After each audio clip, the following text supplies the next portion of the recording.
La professeure en droit constitutionnel, Madame Fathia Benabou, s'est exprimée au sujet du projet de la révision constitutionnelle, notamment l'article 103, relatif au poste de Premier ministre et de chef du gouvernement, rapporte notre confrère Eloatan.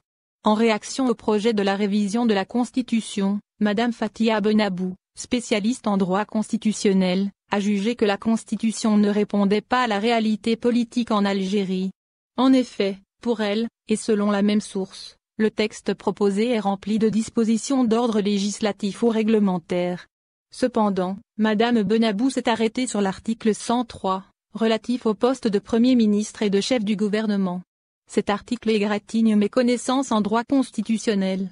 Le gouvernement est dirigé par un Premier ministre lorsqu'il résulte des élections législatives une majorité présidentielle.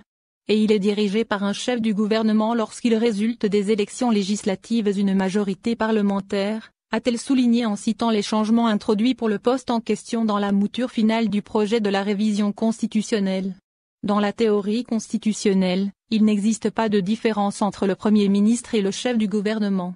En théorie, tous les premiers ministres sont des chefs du gouvernement, hormis quelques cas observés dans certains pays africains. En outre, il est à souligner que la notion de majorité n'a pas sa place dans une constitution. Une majorité est un fait politique, ce n'est pas une institution qui se décrète et qu'on trouve dans une constitution. Cela relève de la vie politique et non pas de la constitution. Il est aberrant, à mes yeux, de constitutionnaliser une pratique politique, a-t-elle expliqué. Dans ce même contexte, la spécialiste en droit constitutionnel a estimé que cet article a été inspiré de l'exemple français.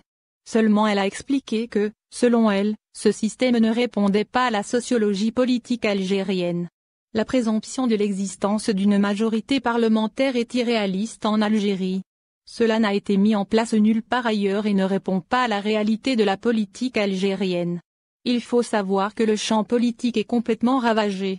Avec 70 partis politiques, nous avons eu quelques tentatives de coalition, à l'exemple de l'Alliance verte, qui n'a pas tenu à cause de l'esprit zaïmiste de ses leaders, ou de l'alliance présidentielle qui était surfaite, mais un schéma tel que décrit par les auteurs du texte est difficilement applicable, car il n'y a pas de force politique majeure. De plus, un Premier ministre ayant un programme politique différent de celui du chef de l'État est une éventualité qui n'existe pas dans la réalité algérienne, a-t-elle justifié.